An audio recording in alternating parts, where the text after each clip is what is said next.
long and short of the story is, I financially had to come back and play football.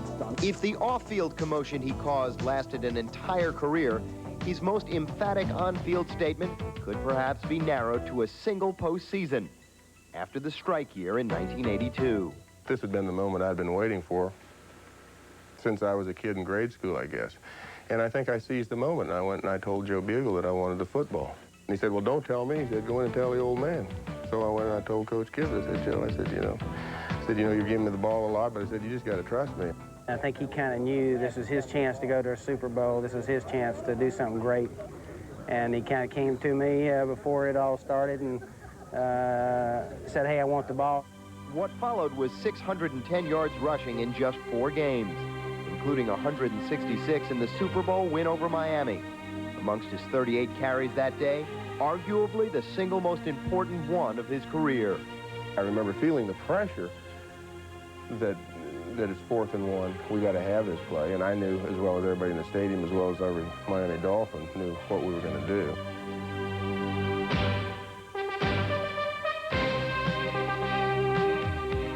I can still see John running down that left sideline, and I was thinking to myself at that time, we won a world championship.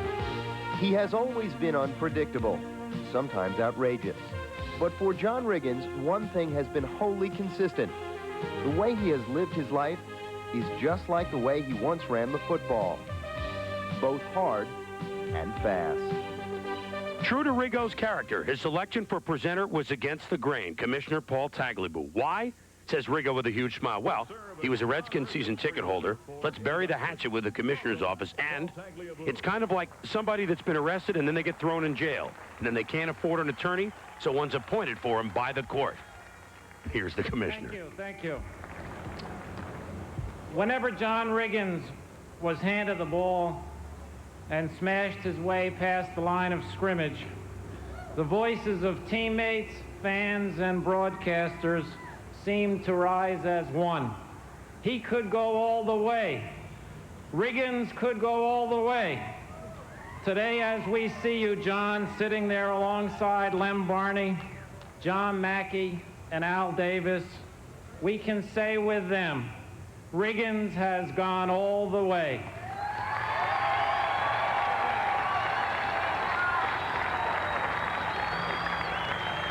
John Riggins, with a mischievous grin and twinkling eyes, had a gift for making you think and smile. But John Riggins is not sitting here today because he was a maverick or a rebel or a free spirit. John is here because he was a great football player who played the game with skill, power, and intensity. If there were 61 minutes in the game, he would have played the 61st minute. Beneath the celebrated instinct for merriment, this was a hard-working, hard-nosed, big, fast, powerful fullback with a heart and accomplishments of a champion. That's the definition of a Hall of Famer. And so now I have the privilege, on behalf of all fans, and particularly Redskins and Jets fans, to present for induction into the Hall of Fame the Diesel, John Riggins. Go at it, man. All right. Thank you, Mr. Commissioner. Everybody wonders, why did I get the commissioner to introduce me? Madonna had a headache. True. There are many people who have helped me along the way. There are those of you that have challenged my courage, those of you who have challenged my talent, those who have challenged my integrity, and there are still those who have challenged my sanity. To all you, I say, thank you. I have always enjoyed rising to a challenge. Perhaps growing up in Kansas prepared me for those who have said, show me. Proving myself under pressure has been a way of life for me. I have often been portrayed as a fellow who marches to the beat of a different drummer. I'm not so sure that's true. I think anyone here would have performed in the same manner as I, had they faced the same circumstances. Okay, except for the mohawk. But what separates me from everybody else, in my opinion, is that I had the courage to stand alone. To me, that may be life's biggest crucible. As I advise a lot of aspiring young athletes, aim high and shoot straight. There is not only one route to success. My career certainly demonstrates that. And in closing, I want to leave a little something with you. Remember, the news of my craziness has been greatly exaggerated. What fouls the eye and the perception is that I am the horse of a different color. I am the brute with a woman's soul, my mother's. Thank you. When we return, the man with the knack of making the big play, Lem Barney, as big a hit off the field as he was on the field. We got together, went over to Motown B, studio on Dexter there, man, and like just blew it out, man, and just had a marvelous time. And what happened, it ended up turning to gold. And I mean, I have a gold record for that. How can I show you the real Century Ford? The reasons why I started Century, because I know that just low prices aren't good enough anymore. That's why our service department is open every Saturday. That's why we change your oil and filter for free, for life. That's why we treat you like a guest in our home. There's a lot to like about Century Ford besides our low prices. Visit Century on Rockville Pike just once, and we'll be your Ford dealer for the rest of your life. So, you think you've seen every car deal under the sun, huh? You ain't seen nothing yet. But baby, you just ain't seen nothing yet. Here's something that you never forget, baby. But baby, you just ain't seen nothing yet. Get into Sentra at your local Nissan dealer, and for a limited time, get options worth $1,520 at no extra charge. Of ESPN.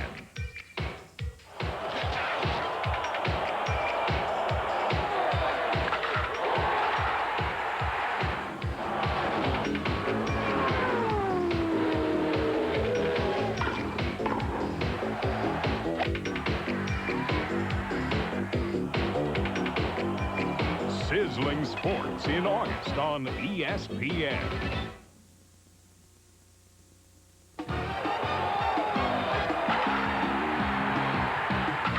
Home run leader Mark McGuire and the Athletics.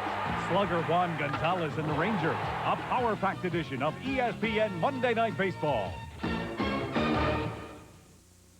Lem Barney was the ultimate return man. Now, forget about his kickoff and punt returns, which, of course, who could? But, Tommy, you played defense in the NFL for many, many years. Imagine amassing way over 1,000 yards in interception and fumble returns alone. That's unbelievable. It really is. Now, you think about the modern-day prototype cornerbacks. We've always said Mel Blount, Willie Brown. Isn't it about time that we had Lem Barney's name to the list? Yeah, it is, Chris. And something that Mel Blount and Willie Brown had in common that Lem Barney did not, they both played for Super Bowl championship teams. Lem Barney was an outstanding player who played for a team that at best could be called moderately successful. But now the man who appeared in only one playoff game in his 11-year career will take football's ultimate step. 1967 Detroit. Riots, Motown, and a little-known cornerback from Jackson State.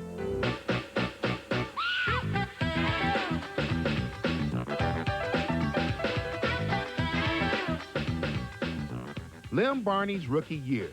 After preseason tutoring from former Lion cornerback and future Hall of Famer Dick Night Train Lane, Barney tied for the NFL lead with 10 interceptions, 3 returned for touchdowns.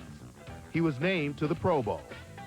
Barney announced his arrival with the very first pass thrown his direction in his very first regular season game. I intercepted it from Bart Starr, did a somersault, got up and ran in for a 28-yard touchdown and says, this game is going to be easy. What made him so good so quickly? Well, I think the little tips that I gave him in the beginning helped him a little bit. But he's a natural. He's just a natural athlete. In fact, his nickname was the Supernatural. Interceptions, punt returns, kick returns, punting, Barney did it all. 11 seasons, 11 touchdowns, 7 on interceptions, 2 on punt returns, 1 on a kickoff return, 1 on a blocked field goal return. 7 of those touchdowns came on plays of 40 yards or more. His 56 career interceptions are tied for 11th all time. Barney also helped revolutionize the way cornerbacks played their position. He narrowed the predominantly shoulder-width apart stance in order to have his feet in a better position for backpedaling. Once I was in high school and college, I started doing that. It was almost like a piano timer, tick, tick, tick, tick, tick, tick, tick, moving backwards. And I do my feet like that. And it comes from playing music. Timing and rhythm is everything, you know. This interest in music found a home in Motown, meeting stars like Aretha Franklin and Marvin Gaye. Barney and Gaye became such good friends that he and teammate Mel Farr sang backup on Gaye's revolutionary album, What's Going On. Marvin and I would ride around the city, for hours, Tom, beating on the dashboards of Rolls Royce, knocking screws and both sides, singing music, running out of gas, having a really hitchhike, to get to a gas station. But all that led up to when we came over one night, he was in the midst of getting ready to go put this on wax. He says, guys, let's go to the studio. You take this part, Lem, you take this part. We got together and went over to Motown B, man. Studio up on Dexter there, man, and just blew it out, man, and just had a marvelous time. And what happened, it ended up turning to gold. And I have a gold record for that. 7 Pro Bowls and a gold record. But Barney regrets never having played on a championship team. In a sport where his team finished under 500 7 of 11 years, Lem Barney, the Hall of Famer, says he finally feels like a champion.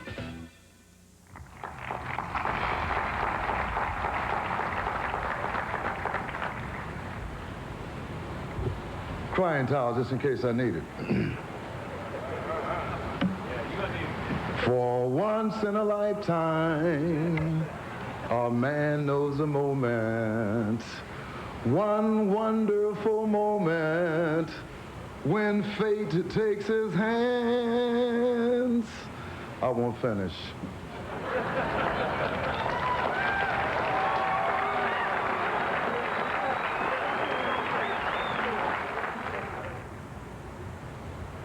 Life does not always deal us fair hands, but the hands that life deals to us, we must play them. We must play the game of life in order to win, and win at all costs. No one ever dreams of getting to this spot once he comes into the National Football League. If anyone ever dreams of getting into the Hall of Fame, he's having a nightmare. One dreams of being able to utilize his God-given skills and talents and attributes to make them manifested, to make them fruits. I believe my skills and talents were manifested.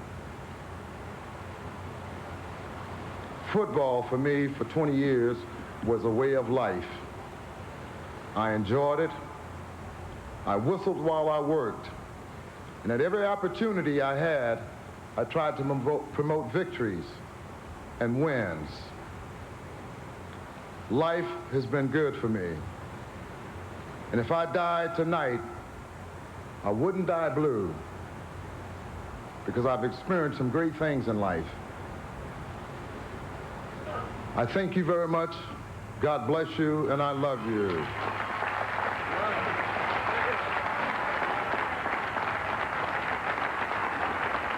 Bingo! Fine, Levi! Up next, the man who turned the tight end position into an art form, John Mackey, who never was quite sure if he would be making this trip to Canton. I said, well, fine, but what happened? She says, you've just been indicted. I said, what? She says, you've been indicted. I said, indicted for what? She says, indicted into the Hall of Fame. Seasons, a short film by me, Roger Clemens. In the regular season, I've been known to smear black junk under my eyes and throw Ks. You got a problem with that? In the off-season, I strengthen my pitching arm by jamming it into a barrel of rice. You got a problem with that? In the preseason, I work out my Reebok preseason trainers. The special soles give me an unfair advantage. You got a problem with that? Good. McDonald's presents Olympic hopefuls, Carlos Tapia Ruano and his innovative soccer style. Uda Grunewald, whose backstroke could stun the world. The powerful Nozowitzki, weightlifting. Kelly Peterson, equestrian events. Bob Watson, rings. And Jacques Bouclet, a natural for discus. McDonald's is proud to sponsor today's U.S. Olympic team and to keep the dream alive for tomorrow's hopefuls. Why did you switch to Suave Super Stick deodorant? My kid's big game, and I was out of deodorant, so I used my son's Suave Super Stick. Well, he couldn't have been any closer in the game or the stands, but my kid's team hung tough, and so did Suave. That's some powerful odor protection, and since I knew Suave cost less, I switched. Who'd have believed something that works so well could cost so little? Who'd have believed 10 innings? Suave Super Stick deodorant, so effective you won't believe the price.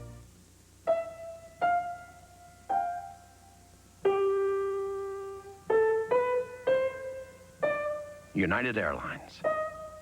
In 12 cities, in 11 Latin American countries, they're playing our song.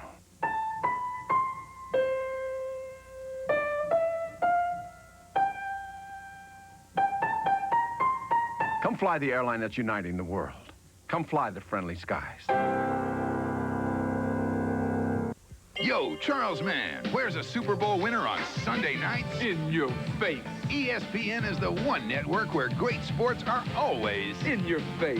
ESPN, ESPN, your face. There is no question that John Mackey revolutionized the position of tight end. I mean, think about it, Tommy. Before Mackey excelled for the Baltimore Colts, no tight end ever went deep. And if you were fast enough to get deep, you weren't a tight end. Precisely. So once Mackey was there, here came the new breed of tight ends. Here came guys like the guy you played with, Riley Odoms, Raymond Chester, Dave Casper, Charlie Sanders. The list went on and on and on. Why? Because everybody had to have one. Chris, I chased enough of those guys downfield to understand close up and personal what it was that John Mackey did for the position of tight end. After Mackey, every coach wanted a guy who could block at the line of scrimmage as well as get deep as a receiver. And you talk about greatness, 2 decades later, it's my feeling the NFL is still looking for the equal of John Mackey. The prototype of the modern tight end. As powerful as a lineman, but with 4.7 speed. Strength and quickness, he redefined the position. A punishing blocker and a deep threat with breakaway speed. Most damaging after catching the ball. For 9 years, he stalked the grounds of Baltimore's Memorial Stadium. Recently, we returned there with him to discuss the dynamics of his game. They've asked me many times, why did you go deep? I didn't know a tight end wasn't supposed to go deep. I saw Raymond Barry go deep. I saw Jimmy Orr. I saw Lenny Moore go deep. I could run just as fast as they could. And so I figured that going deep was a natural thing. You look back, they say, well, John, you were the first tight end to go deep. Well, I went deep because I didn't know I couldn't. You know, your teammates say that you were the best blocking tight end to ever play.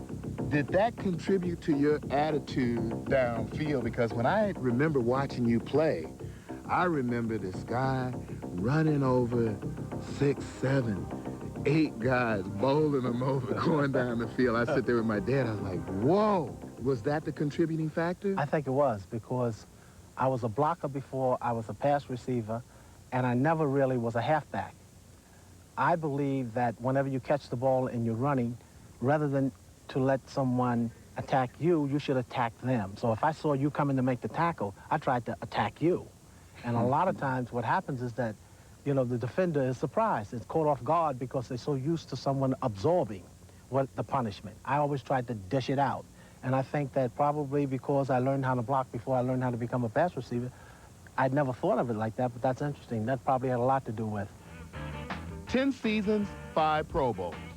331 career pass receptions for over 5,200 yards and 38 touchdowns.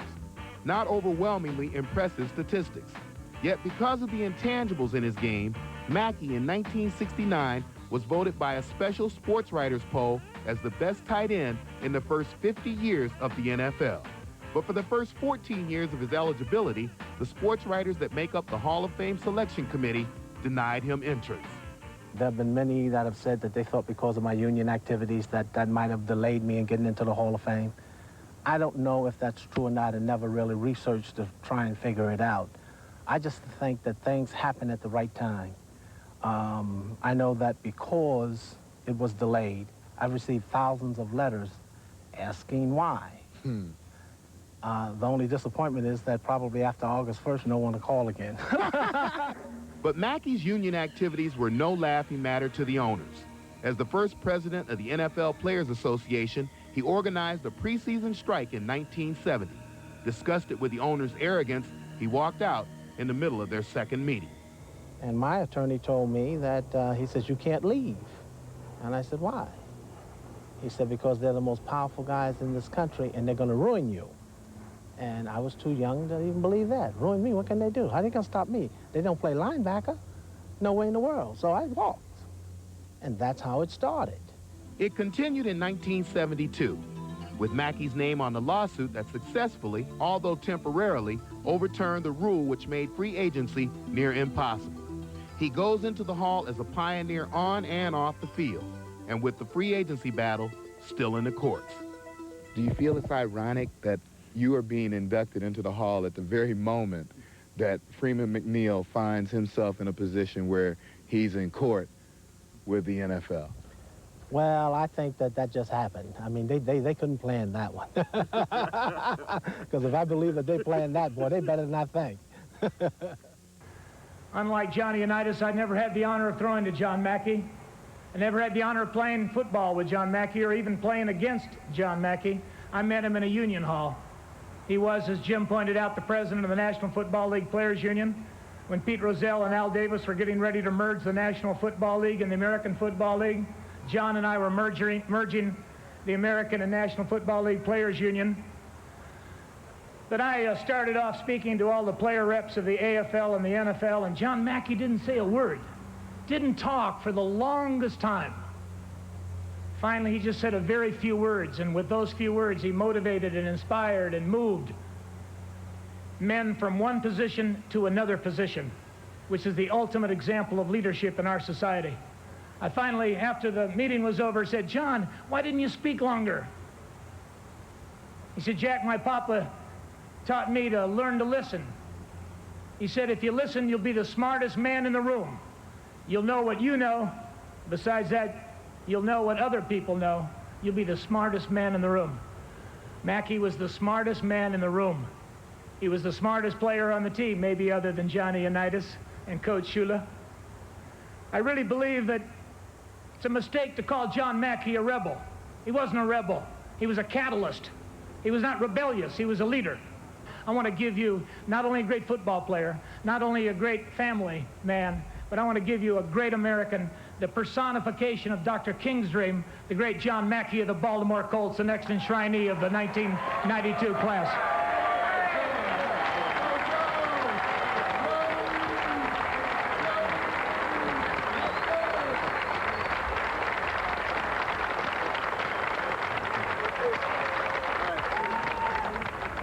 I got to thank Mike Ditka for kicking in the door at the Hall of Fame and making it possible for me to come in.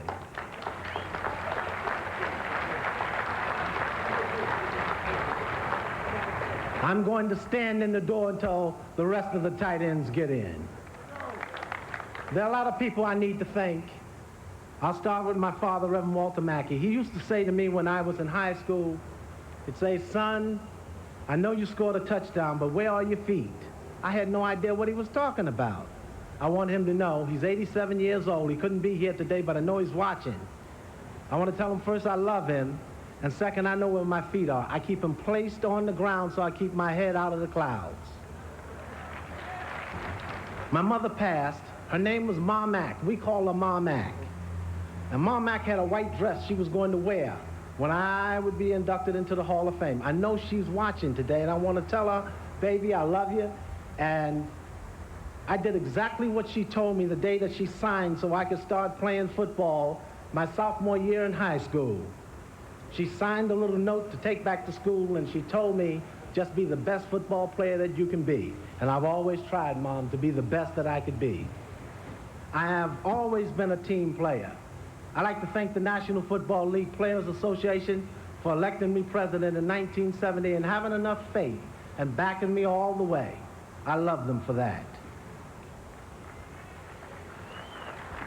You know, it's a little sad because there are no Baltimore Colts today. But it makes me feel good when I look over there and I see Colt corrals. I see Colt fans, Colt band. I want you to know I love you. You know, we never had a losing season. And I want everyone to know they were the secret weapon. They've called me a lot of different things, but if I had my way, I would take my number 88, I would divide it into 2 number 44s, and I would take my roommate Ernie Davis and the first black to win the Heisman Trophy into the Hall of Fame with me. And I'd like to say thank you, may God bless you, and it's a pleasure.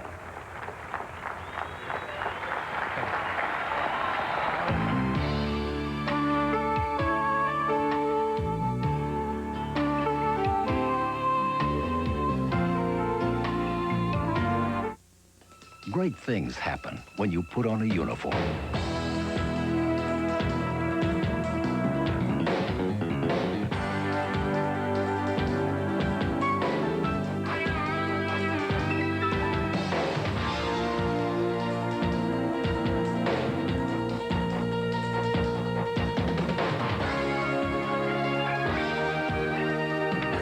Aerotex, America's largest uniform service company.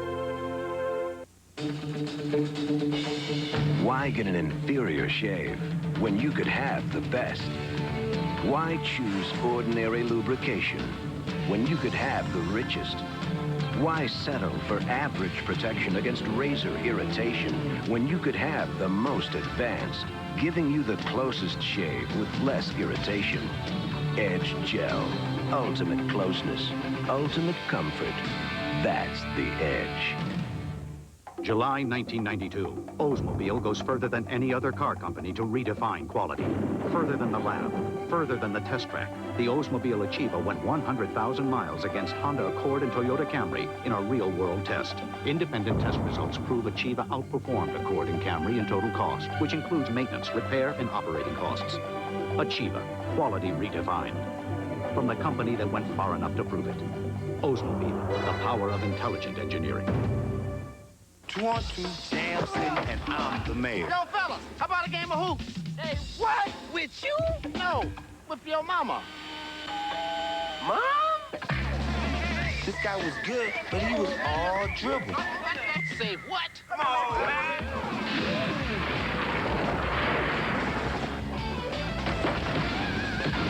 Man, he deserved one of these. Franchise, wanna call Bud? Solid. This marvelous day here at the Pro Football Hall of Fame continues, but let's take a brief pause and take our annual ride from here in Canton up the street to Tokyo, where Mike Patrick and Joe Theismann are set to kick us off for this evening's, or more appropriately, tomorrow morning's American Bowl. Gentlemen? Thank you, Chris, and welcome to Tokyo, everybody. 10 o'clock Eastern time tonight. We'll have Houston against Dallas in the 1992 American Bowl. Hi, everybody. I'm Mike Patrick. Nice to have you with us in Tokyo. And we have an interesting matchup tonight, intrastate rivals with the Cowboys and the Oilers. As always, my partner, Joe Theismann. And Joe, earlier today, John Riggins, one of the inductees into the Hall of Fame, of course, one of your teammates during a great run with the Redskins. Some of your thoughts about John. Well, first of all, Mike, I think it's, I have to add my congratulations to John Riggins. I think it's an award and an honor that is well bestowed on an individual who really symbolized what a true fullback was in the early years of football. Thinking back to the 82, 83, 84 Redskin football teams that enjoyed so much success, a lot of that success was a large part because of John Riggins. He was truly the backbone of our football team. He symbolized so much of the way the Redskins played football. They played hard off the field, and nobody played harder on the field. He was really a character with character, and I don't think a lot of people realize just how hard John Riggins worked. I can recall during training camp standing in front of the lockers, just getting ready to go home and looking out on the field after I'd finished my shower and seeing a solitary figure run around the practice field, run wind sprints, run gassers, run 40-yard dashes. It was John Riggins just trying to be better than anybody else. And John, you've done it. You're in the Hall of Fame. My congratulations to you. It's a well-deserved honor, and I want to thank you for giving me a chance to have an opportunity to play with you. He certainly earned his way in, Joe, and there will be a lot of people out on the field tonight trying to establish a foundation to someday get into the Hall of Fame. Hope you'll join us tonight, 10 o'clock Eastern, Houston against Dallas. Let's go back to Chris. Coming up, our last inductee, the man who is the Raiders. Al Davis, never afraid to stick to his guns for what he believes in. I'll defy custom if I think I'm right and I'm not hurting other people, and we're going to go our own way, and we'll stand up for principle, things that we believe in. It permeates the entire Raider organization.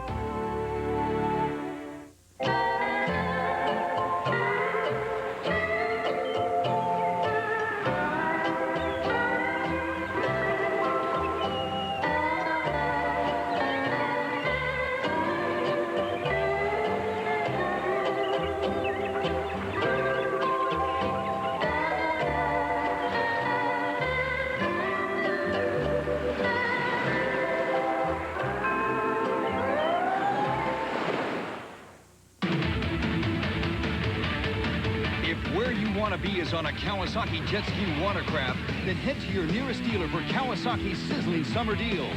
Factory-to-dealer incentives make this summer the hottest ever to pick up a Kawasaki jet ski watercraft. We're talking up to $400 off on selected models.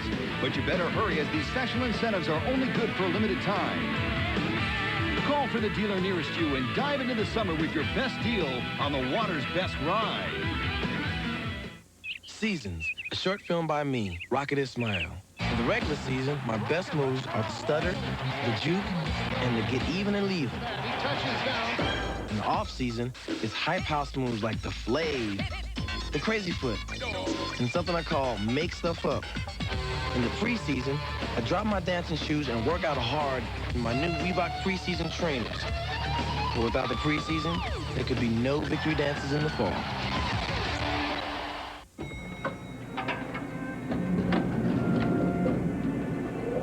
McDonald's, huh? Yeah. Smells good. Thanks. If this ride were any longer, you'd have to fight for those fries.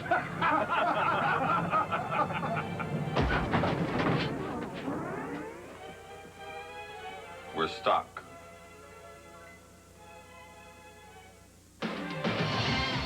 The Houston Oilers, led by the explosive arm of Warren Moon. The Dallas Cowboys, Emmitt Smith leads this Lone Star State battle. The Oilers meet the Cowboys Saturday night live on ESPN. He's been called a maverick, he's been called a renegade, and by some, Al Davis has been called a lot worse. But what he's done in pro football in the modern era is akin to what George Halas did way back when. Halas, a founding father of the NFL, set up a prototype organization like the Chicago Bears, and of course had a fabulous football mind. Al Davis, a guiding light for the American Football League, and no one will ever question his on-field genius. What Davis has, his love and his vision for the game, few have had before and few ever will in the future. Our Chris Mortensen sat down with the man who is the silver and black of the Raiders. Commitment to excellence, pride and poise.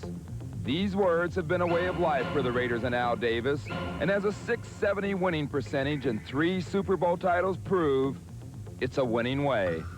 Just go out and play, have a will to win, and in the end, just win. People make fun of just win, baby, but it isn't fun to us. It's the only reason for being. The Raider attitude and their reputation for treating players well inspires an undying loyalty from most anyone who's ever worn the silver and black. If Al Davis says run through that wall, we used to run through the wall. We'd get through the wall no matter what. And some of us would go head for it first. Some of us would figure out a way where there was a loose brick where we could get the bricks loose and go through. But we got through the wall and we won. Al Davis has been the driving force of the Raiders since 1963 as coach and then owner. But he got his first job in pro football with the San Diego Chargers and learned at the knee of offensive wizard Sid Gilman. Gilman once said of Davis, he thinks he's the smartest guy in football. He's not now, but he's going to be. The inspiration for how Davis built the Raiders stems from the dreams of a child growing up in Brooklyn in the 1930s and 40s. The New York Yankees were a dynasty. They dominated baseball. They had big people. Their threat was the home run, power, and they would take players from other teams and put that Yankee uniform on them and make them into great players. And then in Brooklyn, New York, were the Dodgers, the Brooklyn Dodgers of Branch Rickey. And they personified speed, fundamentals, development of players, a way of playing the game, and the willingness to take chances and pioneer. And I thought if you could encompass or bring together all the great virtues and attributes of these two organizations, wow, you would have the greatest organization of all time. And Al Davis molded that organization with a defense that relied on theories of intimidation and attack, and an offense that blended power and speed. His building blocks were often players whom other teams had given up on. Jim Plunkett, just a tremendous player, great competitor, fearless, tough.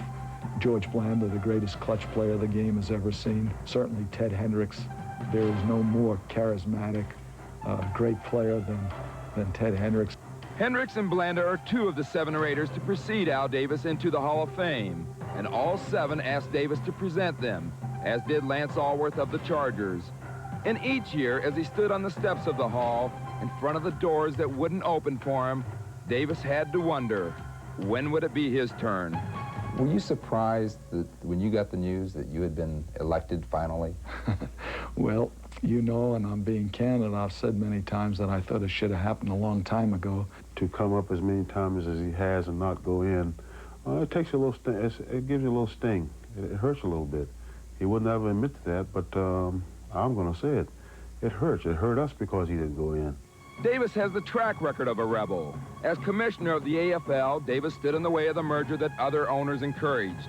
He testified for the USFL in their suit against the NFL. But his biggest stand came in 1982, when he took the league to court in an attempt to relocate the team from Oakland to Los Angeles after league owners had voted against such a move. I frankly always considered Al like a charming rogue. In this instance, in my business judgment, he's gone to outlaw. 2 days later, Rozelle had to face the awkward moment of presenting the outlaw with the second of 3 Super Bowl trophies. Outlaw or individualist, the question of Al Davis's place in Canton no longer needs to be asked. And in typical Al Davis fashion, he accepts this honor on behalf of his team of Mavericks and Misfits. So many ways that I think we're different, but I'm proud of it, and I think the players are proud of it, and everyone who's passed through here, everyone who's passed through that organization who's worn silver and black is proud to say that they were a Raider. I represent everyone he gives a chance to. I met Al Davis 26 years ago, and I was an assistant coach at San Diego State, and he gave me an opportunity to get in professional football as a linebacker coach for the Oakland Raiders in the American Football League. And I was proud of that day. Then 2 years later, I was 32 years old, and he named me head coach of the Oakland Raiders. Now, you talk about a day when a fat linebacker gets named head coach at 32 and no one knows who the hell he is. I'll guarantee you that is a man. Al Davis is my best friend. I've always said if I ever needed anything, had one phone call, it'd be to Al Davis. And there's many people out there that feel that way. He's a maverick? Yeah, heck yes, he's a maverick. That's good. Being a maverick's good. He does it his way. But if you need a team player, Al Davis is a team player because he understands that. He's been everything. And he has, pride and poise. He exemplifies that. Commitment to excellence. This man has given his whole life to professional football. There's 7 Raiders out there. Now those 7 Raiders are in the Hall of Fame.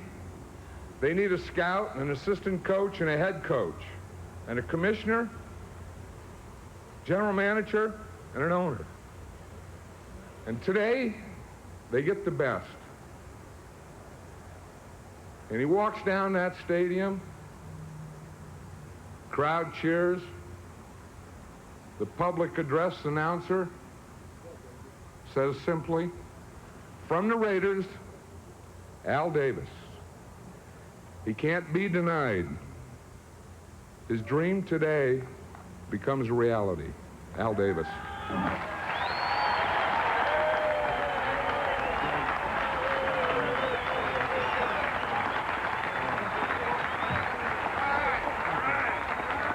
I want to thank the Hall of Fame Selection Committee for your tenacity in selecting me to the Hall of Fame. As the great Winston Churchill once said, you never gave in, never, never, except to convictions of honor and courage, and you fought for my selection, as well as another and many numerous media people throughout the country. I shall never forget that. I am grateful to you. I learned early on in life that if you're going to lead, if you're going to dominate, the golden rule, do unto others as you would have others do unto you, is not necessarily right. You must treat people in a paramilitary situation the way they want to be treated, not the way you want to be treated. To do that, you must learn about them, learn their cultures, and allow for their individual differences. We never wanted our players or even our friends to fit into rigid personality molds. There's a place in this world for mavericks. Stand up for principle, defy custom at times, be right, do not hurt others. That individualism encouraged me to go forward, and my heroes when I was a young boy dared me to dream.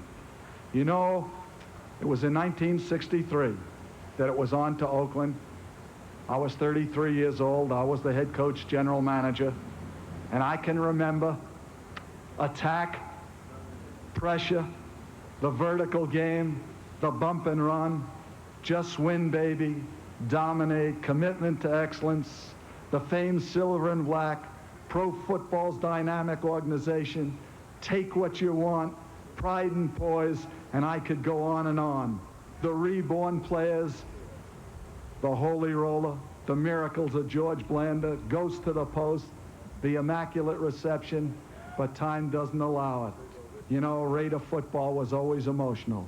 We loved to take those memorable trips throughout the league, and we were hated, we were feared, but we were respected. Aside from my will to win, my commitment to excellence, the fire that burns brightest in me are the great love and enthusiasm that I had and have for the game of football and for everyone and everything connected with it. I love the game, I love the league, I love my team. But more important, I wanted to embellish all of them to agree, never surpassed, and seldom have ever equaled. I think that I've known every facet of this game, whether from the inside or outside, whether in collaboration or in opposition when it was necessary. I have labored in this vineyard, this cradle, with the objective of making the league itself a working combination of both discipline and freedom. I shall always believe that great people inspire in others the will to be great. To the people of Canton, to the late Bob Snyder, you have inspired me by your receptiveness, your enthusiasm. I shall cherish this honor for the rest of my life. I thank you very much. Coming up next, some final thoughts on a special day. Tommy and I will be right back.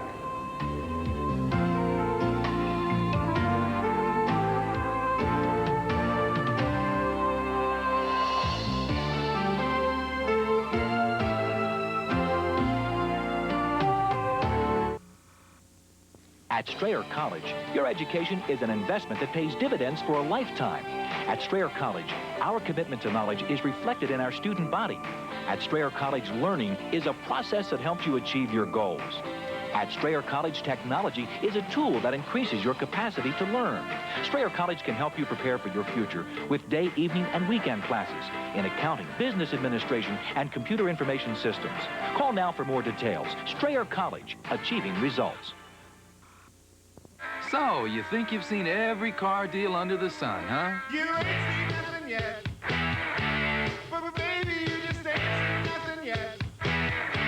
Here's something that you never forget, baby. But baby, you just ain't seen nothing yet. Get into Stanza at your local Nissan dealer, and for a limited time, get options worth $2,440 at no extra charge. Now you can own the best of Sports Center on home video, featuring superstars, dramatic moments, welcome umpire Steve Palermo to Arlington Stadium, amazing plays, wacky bloopers, and everything else that makes Sports Center Sports Center. It's ESPN's Best of Sports Center, now on home video. You're watching ESPN, the Total Sports Network.